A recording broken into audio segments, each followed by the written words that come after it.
नमस्कार, जय जगन्नाथ। शकुंतला ट्यूटोरियल को आपण मानक आंतरिक स्वागत। पूर्व क्लास रे लोक साहित्यर आम 27टा क्वेश्चन आलोचना कर सारी। आज आलोचना करबा 28 नंबर क्वेश्चन है ओडिया लोकगीत कहानी पुस्तकर स्रष्टा किए। डॉक्टर कुंज बिहारी दास हेले ओडिया लोकगीत और कहानी पुस्तकर स्रष्टा। ओडिया लोकगीत और कहानी ग्रंथटी केते ख्रीष्टाब्द रे प्रकाशित होइतिला? 1958 ख्रीष्टाब्द रे ओडिया लोकगीत और कहानी पुस्तकटी प्रकाशित होइतिला। कहार? डॉक्टर कुंज बिहारी दास कर। आपण माने जदि आम चैनल रे नुआ अछंती तेबे जल्दी जल्दी सब्सक्राइब कर नियंतु। नेक्स्ट क्वेश्चन देखिबा। विश्व साहित्य क्षेत्र रे प्रथमे जर्मन देशर जैकब ग्रिम और विलियम ग्रिम दुई भाई संग्रह करिथिबा लोक कहानी पुस्तकर नाम कौन? विश्व साहित्य क्षेत्र रे प्रथमे जर्मन देश रे जैकब ग्रिम और विलियम ग्रिम दुई भाई संग्रह करिथिबा लोक कहानी पुस्तकर नाम हेउची हाउसहोल्ड टेल्स। Household tales. विश्व साहित्य क्षेत्र रे प्रथमे जर्मन देशर जैकब ग्रिम और विल्हेल्म ग्रिम दुई भाई संग्रह करिथिबा लोक कहानी पुस्तकर नाम हेउची household tales. Next question. Folk tales of Odisha गल्प संकलन रचयिता किए? फोक टेल्स ऑफ ओडिशा गल्प संकलन रचयिता उपेंद्र नारायण दत्त। उपेंद्र नारायण दत्त हेउचंती फोक टेल्स ऑफ ओडिशा गल्प संकलन स्रष्टा। 15टी अनुदित गल्प संकलन फोक टेल्स ऑफ ओडिशा केते ख्रीष्टाब्द रे प्रकाशित? 15टी अनुदित गल्प संकलन फोक टेल्स ऑफ ओडिशा पुस्तकटी 1923 मसीहा रे प्रकाशित। डॉक्टर कुंज बिहारी दास को लोक गल्प संचयन पुस्तक रे केतोटी भिन्न स्वादर गल्प अछि? डॉक्टर कुंज बिहारी दास को लोक गल्प संचयन पुस्तक रे 223 टी भिन्न स्वादर गल्प अछि। लोक गल्प संचयन पुस्तकटी केते मसीहा रे प्रकाशित? लोक गल्प संचयन पुस्तकटी 1964 मसीहा रे प्रकाशित। फोकलोर शब्दटी डब्ल्यू.जे. थॉमस केते ख्रीष्टाब्द रे प्रथमे चयन करिथिले? फोकलोर शब्दटी को डब्ल्यू.जे. थॉमस 1846 ख्रीष्टाब्द रे प्रथमे चयन करिथिले।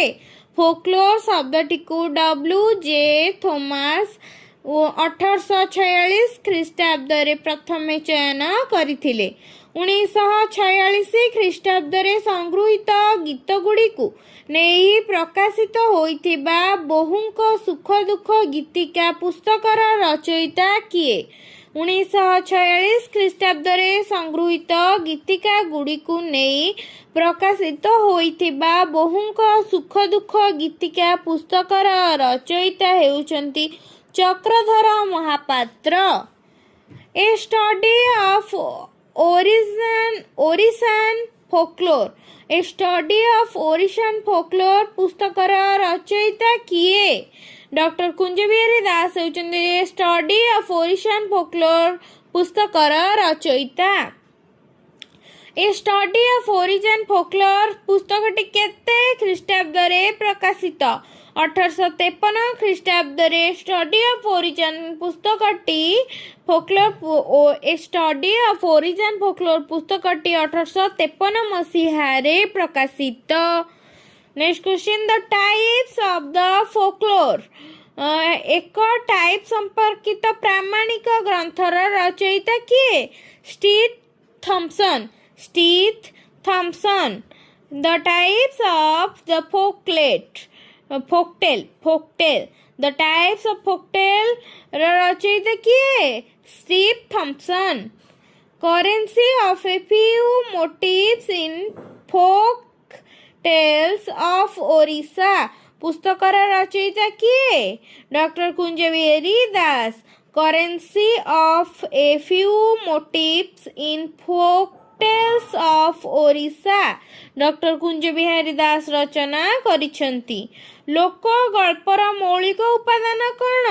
ମୋଟିଭ୍ ହେଉଛି ଲୋକ ଗଳ୍ପର ମୌଳିକ ଉପାଦାନ। ମୋଟିଭ୍ ହେଉଛି ଲୋକ ଗଳ୍ପର ମୌଳିକ ଉପାଦାନ। ଷ୍ଟିଥ୍ ଥମ୍ପସନ୍ ତାଙ୍କ ପ୍ରଣୀତ the motif index of folk literature ଭୋକାଲ 1 ପୁସ୍ତକରେ ମୋଟିଭ୍କୁ କେତେ ଭାଗରେ ବିଭକ୍ତ କରିଛନ୍ତି? ମୋଟିଭ୍କୁ 23 ଭାଗରେ ବିଭକ୍ତ କରିଛନ୍ତି।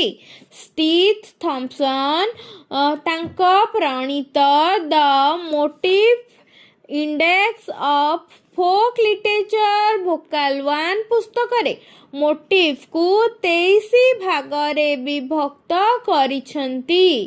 ଲୋକ ସାହିତ୍ୟ ଅନୁଶୀଳନର ପ୍ରକାର୍ଯ୍ୟ ଫଙ୍କସନ୍ ପଦ୍ଧତି କିଏ ପ୍ରଚଳନ କରିଥିଲେ? ଲୋକ ସାହିତ୍ୟ ଅନୁଶୀଳନରେ ପ୍ରକାର୍ଯ୍ୟ ଫଙ୍କସନ୍ ପଦ୍ଧତି ଭି.ପ୍ରଫ୍ ପ୍ରଚଳନ କରିଥିଲେ। ଲୋକ ସାହିତ୍ୟ ଅନୁଶୀଳନରେ ମୋଟିଭ୍ ତତ୍ତ୍ୱର ପ୍ରବକ୍ତା କିଏ? ଭ୍ଲାଡିମିର୍ ପ୍ରଫ୍ ଲୋକ ସାହିତ୍ୟ ଅନୁଶୀଳନରେ ମୋଟିଭ୍ ତତ୍ତ୍ୱର ପ୍ରବକ୍ତା ଅଟନ୍ତି। ଲୋକ ଗଳ୍ପର ପ୍ରକାର୍ଯ୍ୟ ବା ଫଙ୍କସନ୍ର ସଂଖ୍ୟା କେତେ? 31ଟି। ଲୋକ ଗଳ୍ପରେ ପ୍ରକାର୍ଯ୍ୟ ବା ଫଙ୍କସନ୍ର ସଂଖ୍ୟା ହେଉଛି 31। ଭାରତୀୟ ଭାଷାରେ ଲୋକ ସଂସ୍କୃତିର କେଉଁ ଇଂରାଜୀ ପାରିଭାଷିକ ଶବ୍ଦର ବ୍ୟବହାର କରାଯାଇଛି? ଭାରତୀୟ ଭାଷାରେ ଲୋକ ସଂସ୍କୃତିର ଫୋକ୍ଲୋର୍ ପାରିଭାଷିକ ଶବ୍ଦର ବ୍ୟବହାର କରାଯାଇଛି।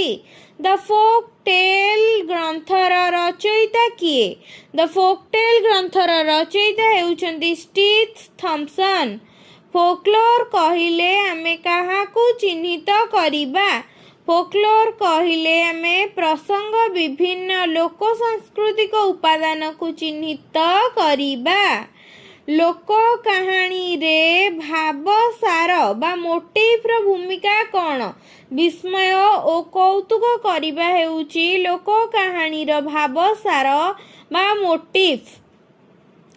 ନେକ୍ସଟ ଦେଖିବା ଲୋକ ପରମ୍ପରା ଓ କଣ୍ଢେଇ ନାଟ ପୁସ୍ତକଟି କାହାର ସୃଷ୍ଟି? ଡକ୍ଟର ଗୌରାଙ୍ଗ ଚରଣ ଦାସଙ୍କର ସୃଷ୍ଟି ହେଉଛି ଲୋକନାଟ୍ୟ ପରମ୍ପରାରେ କଣ୍ଢେଇ ନାଟ।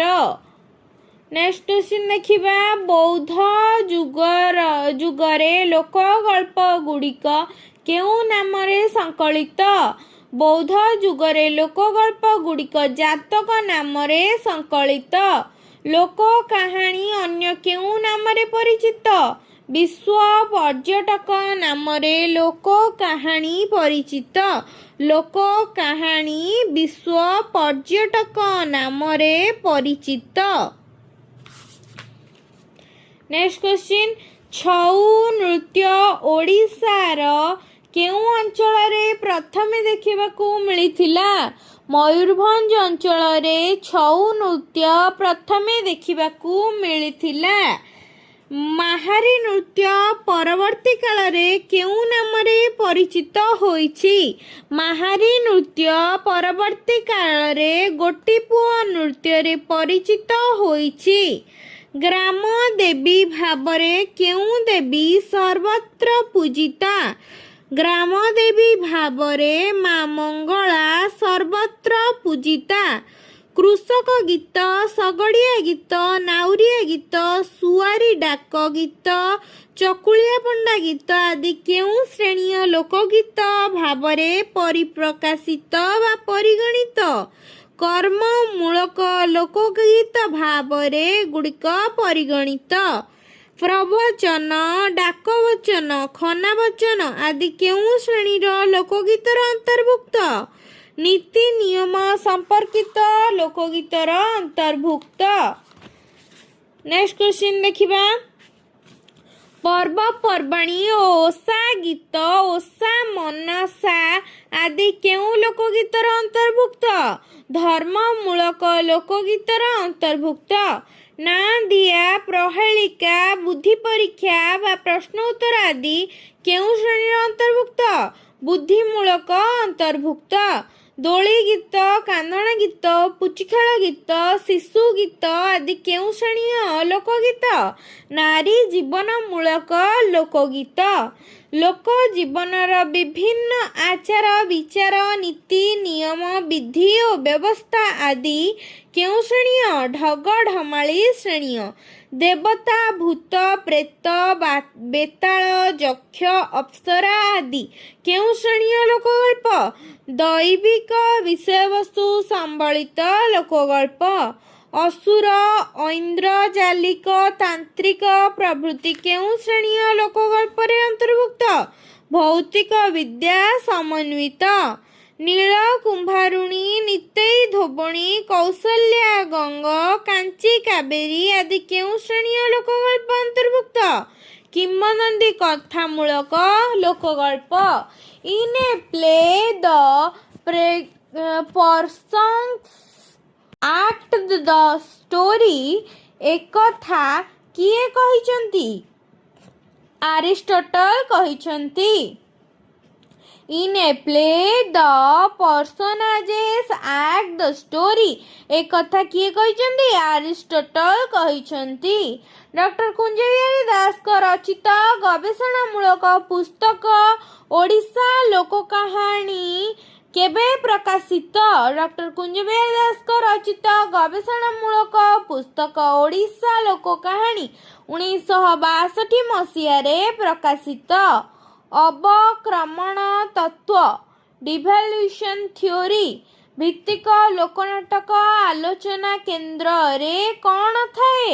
ଦେବତାଙ୍କୁ ମାନବାୟିତ କରିବାର ପ୍ରକ୍ରିୟା ଥାଏ। ଚଇତି ଘୋଡ଼ା ନାଚ କେଉଁ ସମ୍ପ୍ରଦାୟର ନାଚ? ଚଇତି ଘୋଡ଼ା ନାଚ କୈବର୍ତ୍ତ ସମ୍ପ୍ରଦାୟର ନାଚ। ଚଇତି ଘୋଡ଼ା ନାଚରେ ଘୋଡ଼ା କାହାର ପ୍ରତୀକ? ଚଇତି ଘୋଡ଼ା ନାଚରେ ଘୋଡ଼ା ବାସୁଳୀଙ୍କର ପ୍ରତୀକ। ଚଇତି ଘୋଡ଼ା ନାଚରେ ଘୋଡ଼ା କାହାର ପ୍ରତୀକ? ବାସୁଳୀ ଘୋଡ଼ାର ପ୍ରତୀକ। ଚଇତି ପର୍ବ କେଉଁ ଜିଲ୍ଲାର ଗୋଟିଏ ପ୍ରସିଦ୍ଧ ପର୍ବ? ଚଇତି ପର୍ବ କୋରାପୁଟ ଜିଲ୍ଲାର ଗୋଟିଏ ପ୍ରସିଦ୍ଧ ପର୍ବ। କେଉଁ ନୃତ୍ୟରେ ମୁଖ୍ୟତଃ ମୁଖାର ବ୍ୟବହାର କରାଯାଏ? ଛଉ ନାଚରେ ମୁଖ୍ୟତଃ ମୁଖାର ବ୍ୟବହାର କରାଯାଇଥାଏ। କିଏ ସୌଭିକ ଶବ୍ଦରୁ ଛଉ ଶବ୍ଦ ଆସିଛି ବୋଲି କହିଛନ୍ତି? ଡକ୍ଟର ସୁକୁମାର ସେନ ସୌଭିକ ଶବ୍ଦରୁ ଛଉ ନୃତ୍ୟ ଆସିଛି ବୋଲି ମତବ୍ୟକ୍ତ କରିଛନ୍ତି। ଆଜି ଆମେ କ'ଣ ପଢ଼ିଲେ? ଆଜି ଆମେ ଲୋକ ସାହିତ୍ୟରେ କିଏ କେଉଁଭଳି ବ୍ୟବହାର କରିଛନ୍ତି ଏବଂ କେଉଁ କେଉଁ ମତ ଦେଇଛନ୍ତି ସେ ବିଷୟରେ ଜାଣିଲେ। ଯଦି ଭିଡ଼ିଓଟି ଭଲ ଲାଗିଥାଏ ଲାଇକ୍ ସେୟାର କମେଣ୍ଟ କରିବେ ଏବଂ ଆମ ଚ୍ୟାନେଲକୁ ସବସ୍କ୍ରାଇବ୍ କରିନେବେ। ଆମେ ନେକ୍ସଟ କ୍ଲାସରେ 73 ନମ୍ବରଠୁ ଆଲୋଚନା କରିବା। ଆଜି 72 ନମ୍ବର ପର୍ଯ୍ୟନ୍ତ ପଳେଇଲା। ଆମେ 1ରୁ 72 ନମ୍ବର ପର୍ଯ୍ୟନ୍ତ ବର୍ତ୍ତମାନ ସୁଦ୍ଧା ଆଲୋଚନା କରିସାରିଲେଣି। ତେବେ ନେକ୍ସଟ କ୍ଲାସରେ ଆମେ 73 ନମ୍ବରରୁ ଆଲୋଚନା କରିବା।